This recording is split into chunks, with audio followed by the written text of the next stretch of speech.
Good morning, everyone. Thank you for enduring the, well, not really the graveyard shift because it started with a keynote, and there's coffee, so there's no excuse not to be alert this morning.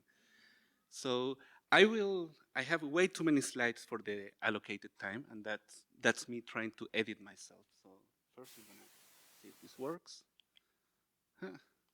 Tech, there we go. So I'll do my best to gloss over the things that can be traced back online, and I will focus on the things that matter because I still haven't finished them. So this is an exercise also in exposing the processes of the work that I'm currently busy with. I will start by giving a little bit of context, starting more or less with the conclusions of my doctoral thesis. That is something that we all rush to have and publish, and then we never look at them again.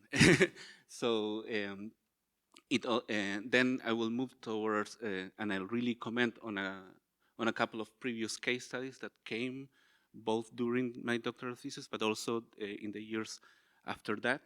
And I will focus in a couple of terms like opaque technologies and CTP, that stands for critical technical practice, which are terminologies that I use within the context of the Music Thought and Technology Research Group that I'm part of at Orpheus Institute. So it's also a little bit of a pitch on the ideas that go beyond my personal practice. Then I'll move into another concept that is closer to this particular case study, is the notion of vintage materiality. And I'll then go ahead and talk a little bit more about the whys and the hows of the processes of coming up with this notion of what Peter was mentioning, that is at the core of what I'm doing, which is making live performances of early tape pieces, early fixed media electronic pieces. And then I will talk a little bit about the piece by Eliane Radigue and play it for you. So all in 20 minutes. Now, a little bit more. So just to start, this thing is problematic. There we go. So this is my thesis, is available online. It has a very unsexy URL, and that is one of the perks of working with the research catalog as a platform. And there is also a direct link to my website that is a little bit easier to remember. The idea of my doctoral work was trying to discover, question, and explore what were the possibilities of describing performance practice from an electronic practitioner, but performance practice focused also in the notion of interpretation, so putting your skills at the service of others, either directly, so commissioning works, or through the revision of pre-existing work. Through that work, through the process of my doctoral work, I came up with three main approaches towards the interpretation of electronic music. Those three approaches are informed by the three hats that an electronic practitioner tend to have to wear continuously, and those are the roles of the composer, the roles of the instrument builder, and the role of the performer, the actual practitioner, the one that puts things in front of an audience. The idea of the whole work was to approach these roles as separate entities and see how far you could go focusing only in one aspect, and what could you find from yourself, from myself as a practitioner, but also from the repertoire at hand, when all the questions were informed mostly by one of these three areas.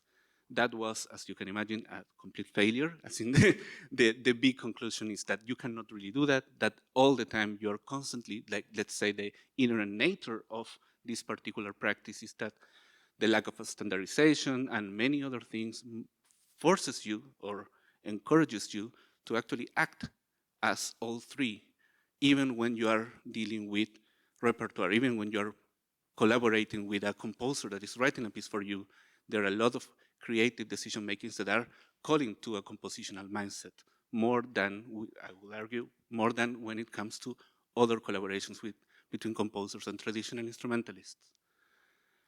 These three roles, the notion of reappropriation, reinterpretation, and reconstruction, is how I shaped the thesis, and I provided a number of case studies. And Later, in my later work, and also collaborating with Jonathan Impet, I came up with terminology that is a little less dry. So the idea of reappropriation now is now I try to remind myself that gloss is perhaps a nicer word to talk about these things.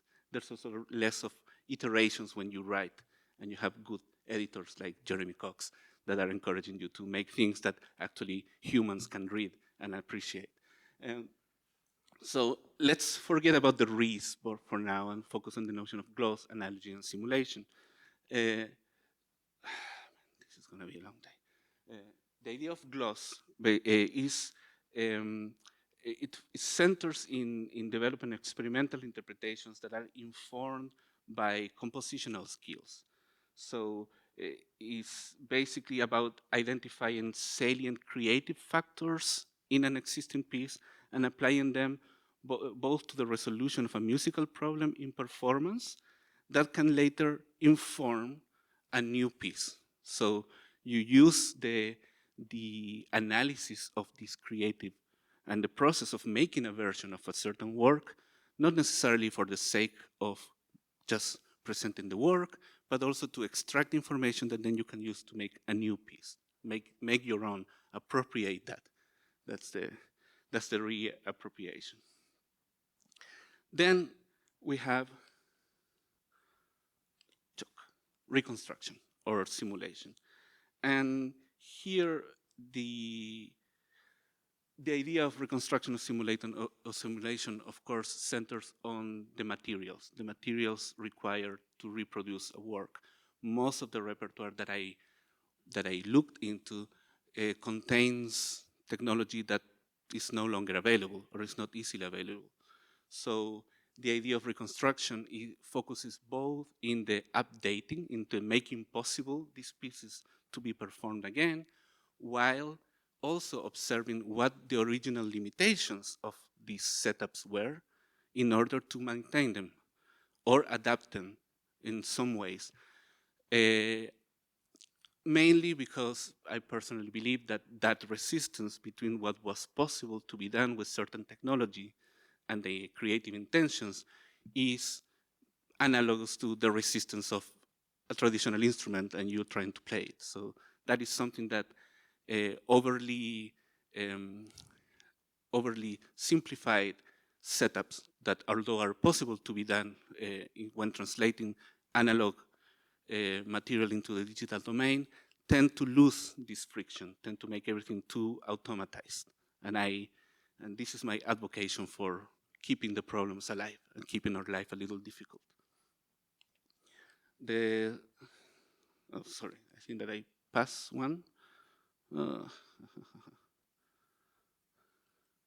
Yeah, so the idea of reinterpretation or analogy, that will be the third one. That is where the performative skills are more at play.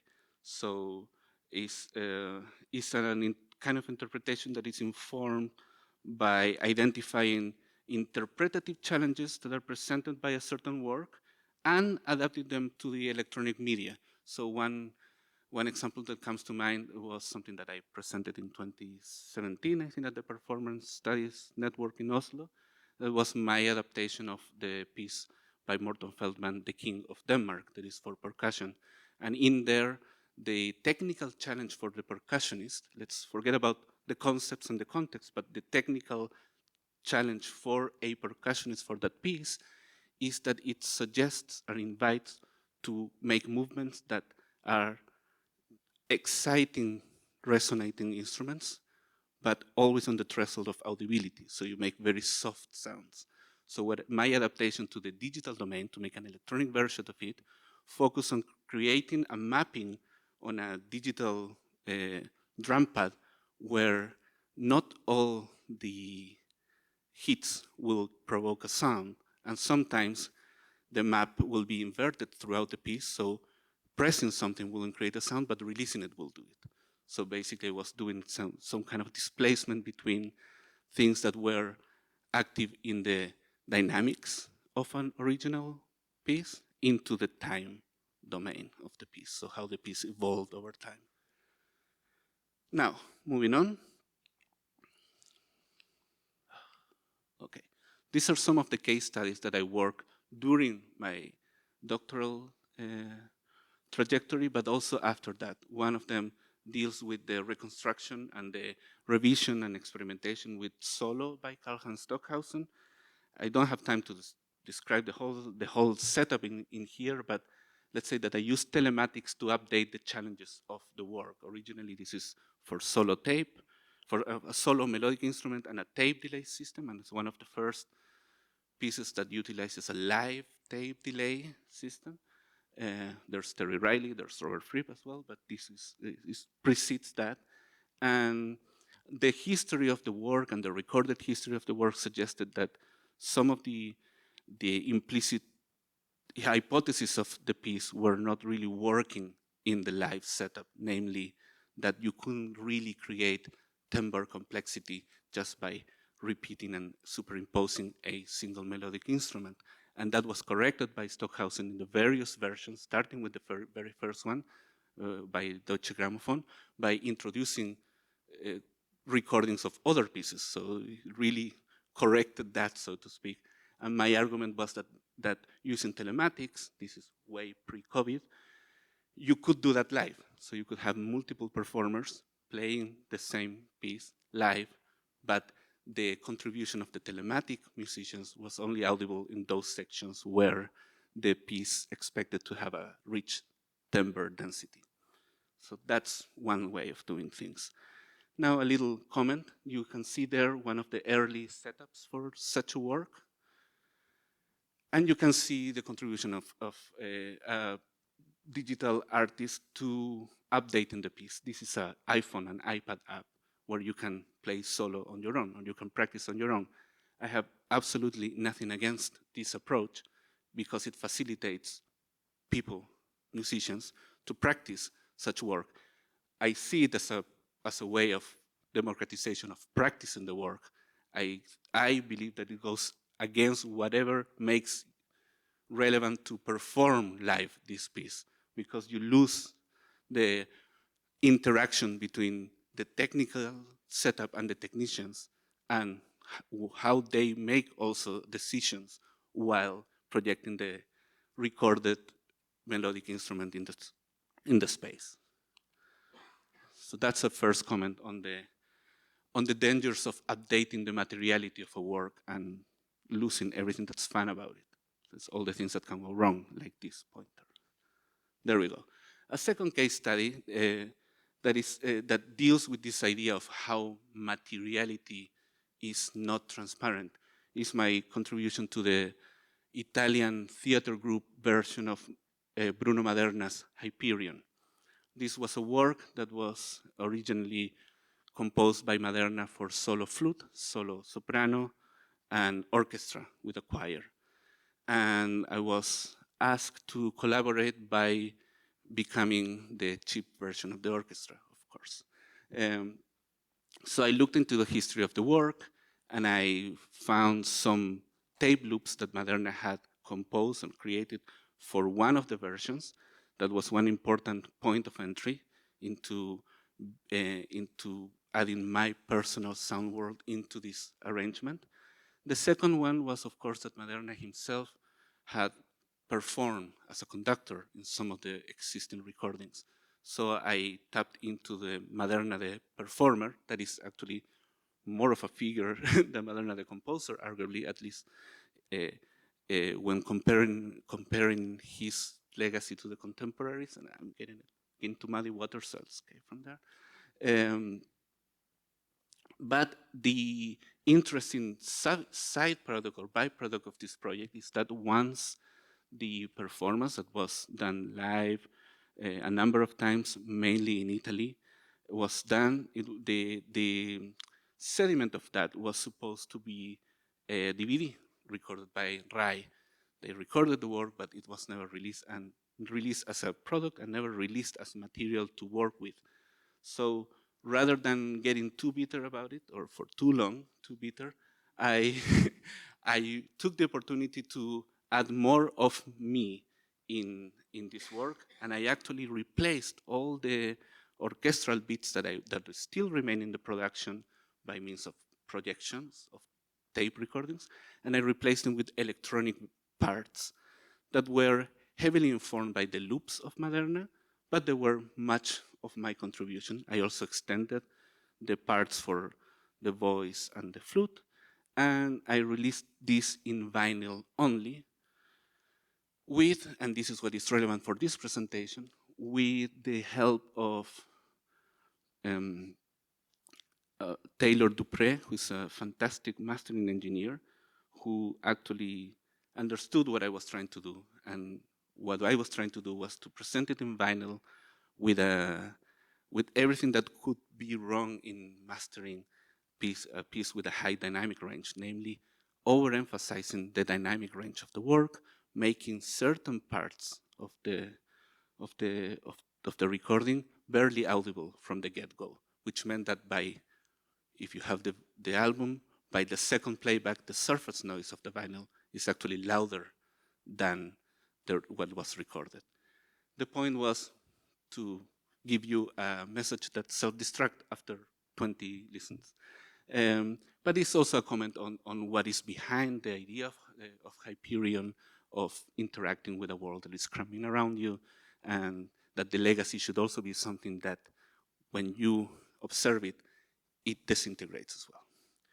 So, moving on. This is a third case study. This one actually, I'll speak less about it because it's better documented in my thesis, so you can explore it. But this one is almost a direct translation of the first idea of reappropriation, or gloss, taking a musical challenge or a musical idea and exploring it by means of working in a new piece. So this case, the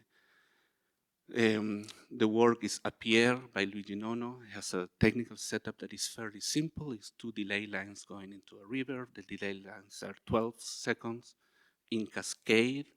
There is a filter in the middle, but and that's it. Basically, there are no repetitions. There's no feedback. So there's these 12 seconds of repeated sounds that are coming from 2 instruments, a subcontrabass flute and a subcontrabass clarinet. The score for the musicians, for the flutist and the clarinetist, is in 4/4, quarter note 60, very easy. But the challenge is in the fact that the instruments chosen and what is expected for them to do is extremely challenging from a action and perception point of way. So you have notes that are written in the extreme high range of the instrument and with extreme soft dynamics, 4, 5, 6 Ps. So what you find, what the musicians, the flautists and the clarinetists find themselves is in this potential pool of sound where they no longer, they lose very quickly the ability to know or control whether their attempts to produce a sound are coming from them or from the system or from the other musician. And that is the composed confusion of Nono. So I took that, let's say, more information from what was in the embedded in the musical material for the flautist and the clarinetist to create the electronic part for my own piece that is called Multiple Paths, and it's available in all platforms. Now, opaque technologies. This is a notion that I've been talking about, I think, through showing this quick overview of some of the works that I've done in the past. And it basically, opaque, although it's not the better term, I'm still looking for a better one, it does play in opposition to the notion of transparency and to the fallacy of transparency, especially when it comes to the tools that I use to make music. There is an understanding and an acceptance that when used right, they should not contribute anything. I'm not talking about things that are presented as musical instruments, but these things, speakers, microphones, but also telematic technology, network technology. We live in a world where by nature of commercial needs or whatever, we are more in tune with the technologies and the latest developments in technologies around you, and we are being sold that we should get all these things because they reduce the friction of us with the world. And I'm here to advocate that things should increase the friction and embrace that friction. So the notion of opaque technology is, how do you actually focus on those shortcomings of the technology that we know and use that as the inherent flavor, the inherent identity of to make music with. So of course, because we are coming out of this world, come on, thing. All right, I'm done with this. Yeah, you see, that happens to me all the time. Whenever I threaten an inanimate object, they play a game. My director can tell you that about his computer. I come into his room and things get solved magically. So, moving on. One of the most radical examples of opaque technologies that I've done in the past deals with telematics and how to extract all the glitches, all the inaccuracies, all the shortcomings that all of you probably suffered during the pandemic to make music with. So this particular work is called The Artifacts of Not Here, and it deals with basically harnessing any potential shortcoming that the internet connection that any of the collaborators will have and feeding it back to them so I could increase or decrease the latency, and making them play on a pulse and then change the latency very quickly so they have to readjust and record them just in the moment of readjusting and use that as triggers for my instruments that are in a different location. So that is one example that is closer, I guess, to current practices. But what about opaque technologies when it comes to historical repertoire? So continuing my line of work. One thing that helps inform this transition or this use of the notion of opaque technologies when revising pre-existing work, especially tape music, which is what I will talk and present today, is this idea of Philip Ager. I don't know if you're familiar with him. He's a philosopher of science. I'm not sure his status because he went missing for a while, came back, but he has disappeared from public life.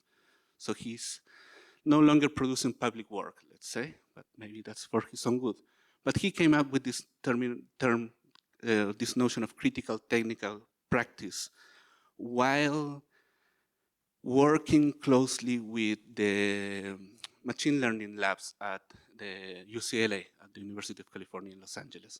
His task was to question how the hypotheses and the outputs that were coming out of the machine lab had this step in the middle that was being hidden, like we all do, this black box where we hide all our processes because the processes are messy. And how much the results were changing the hypothesis just to be able to secure funding. I mean, these are things that the scientific community is addressing because it's almost standard practice, but I think that not unlike, for example, the more beautiful metaphor of Darla, of the motor or the engine producing things that are in a radius and radiating onwards, this is more linear. But the linearity doesn't make it less relevant, which is to open up this box and focus on the processes as the core where potential new knowledge can be produced and can be found. No one cares about hearing a beautiful piece and having a beautiful idea about the piece when we're talking to peers and practitioners. What we want to know is all the things that went wrong inside and all the discoveries and epiphanies that came from mundane things. And that is the other aspect that is relevant to the critical technical practice as a methodology, is that there's no such a thing as a mundane thing. My bottle of water falling into this might force me to come up with outcomes that will never have been planned. And that is important. That is as important, if not more, in certain contexts than that this thing works or not in front of you 5 minutes from now. Now, using this notion of critical technical practice and taking into consideration that my focus is not in how things work, but how things don't work, I then made the transition into exploring a repertoire that will give me the most lively connection at a moment in time where all these tools were just in the process of becoming musical instruments. So focus on the materiality of works was important.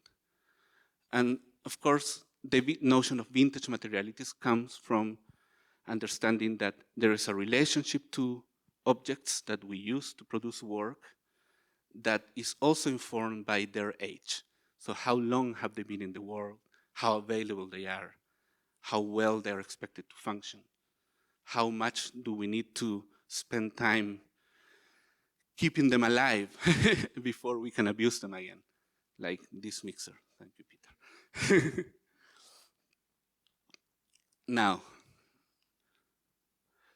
focusing on early electronic music allowed me to look at that moment in time where composers, artists were faced with the challenge of appropriating tools that were not intended to make music and find their voice through them as well. So this idea of finding performative applications of technological experimentation in early electronic music also is stronger in early fixed electronic media. Why? Because there's a moment in 1964 where things become systematized, as in Moog creates the synth, a synth that becomes commercially successful to a wider audience. So these experiments go out of the academia, in great part, I think, by the presence of a keyboard, a piano keyboard as an interface, but also with the potential promise of being able to create things that go beyond pressing one key and producing one sound. So the idea of control voltage, the idea of merging compositional ideas that then can be reproduced by a physical action that doesn't have a linear effort was very instrumental in the development of what we know now as electronic music and computer music. So I wanted to go back to that. I wanted to go back to the moment where composers and artists were forced to actually try things by hand in the studio and see if trying things by hand, like Kyle in this case, put it a little soft so I can speak over. So basically, testing things, trying things, in this particular case is not that present, but if we move a little forward, can we do this? Yes. So if what you see here, for example, is a bandpass filter that was developed by Brulin Kier to measure vibrations in constructions.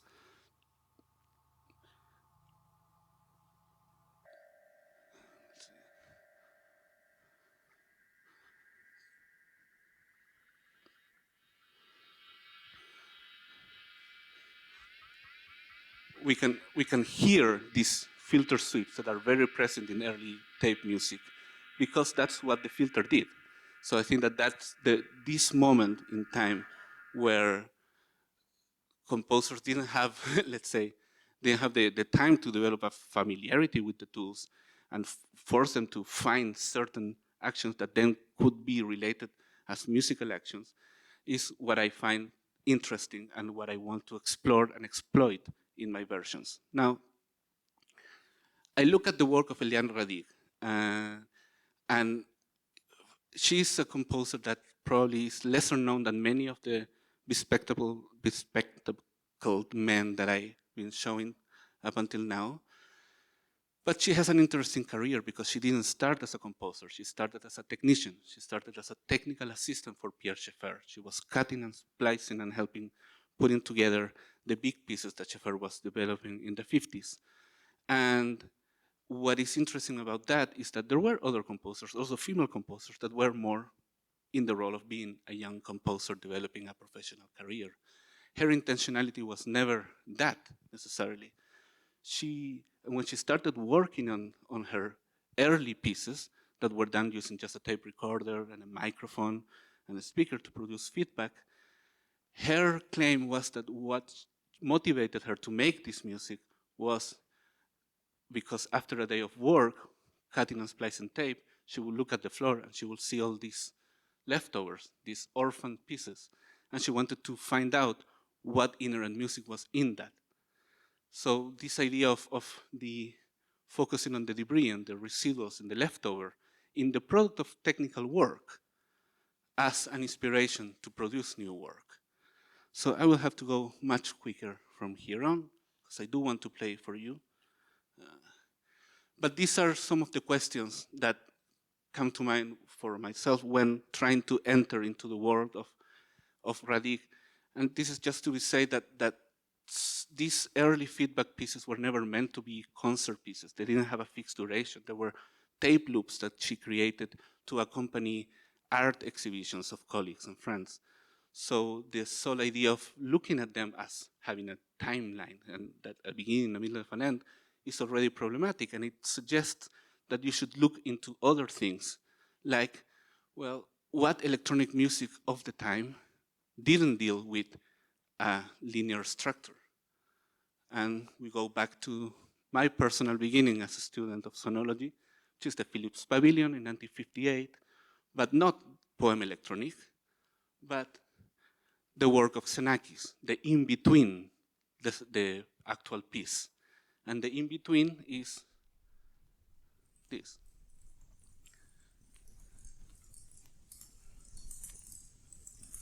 So the Philips Pavilion had an array of 128 speakers where the piece, Poem Electronique, was projected. I forget the exact duration, but it was under 10 minutes. But in between each one of these sessions, you had an intermezzo. And this was a piece composed by Yannick Xenakis called Concrete pH. And you can hear that it doesn't have a beginning, a middle, and an end. It doesn't have the juxtaposition of tape. But what it does is that it provides a texture that the development over time is done in the physical space of the pavilion. So that's a different way of looking at structure when it comes to this material, and it's quite novel at the time. Then we have another element. It's not Steve Buscemi's dad or grandfather. He could be. Giorgi Ligeti. He's not famous for being an electroacoustic composer. Actually, he kind of gave up on it. And one of the reasons why he gave up on it, it was not because of the technical possibilities, but it was because for him there was a disconnection between the sound production and what was necessary to engage with an audience. So when Rainer Bechinger did this in 1970 for Articulación, that was a piece, one of the few pieces that Xenakis completed that were purely electronic, he was very much welcoming it. And is this going to play? Probably it's going to play. Well, yeah. So, a visualization piece. Now,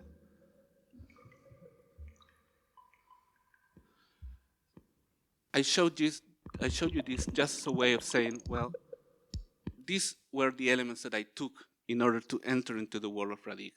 Having a score, a visual contrasting, a visual element that I could use as a score. Also, knowing her work in the ARP 2500, so a way of presenting later electronic work from her sound world when she moved past the feedback as their only production mechanism, but also her instrumental work later on. So these are the materials that I prepared for my time travel. I did some separation of sounds into different layers, different scales. I went through the analysis of the pitch of the work. I ditched the analysis of the pitch of the work later on because she never used the keyboard. When I learned how to use the instrument, I was suggested that it was a silly idea to use the keyboard. and I'm a good guy, so I said, all right. I still keep the keyboard as a tuning reference, but I don't follow the notes. And the last thing that I want to say before playing a very short example for you is that this time machine that I created, I tested for the first time here how to move it into the instrumental world of Radigue with composition students from Peter, Alicia, Angel, Sten, Chusia, Li Yin, Xiangwen, and also Rachel, Jela, Linsu, Pingding, Anya, and Jody. And I have to say that I'm really grateful for the time and dedication that they gave me to explore, to see to what extent the time machine also works forward from the sounds of the R2500 into the instrumental world of Radigue. So just play 2 minutes.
Thank you very much. I don't know how we're doing with time. I think I'll change over the slides for Alfonso. if there is, we could have maybe 2 minutes before we begin the next one. So if there's one question, maybe. Otherwise, we have more comment.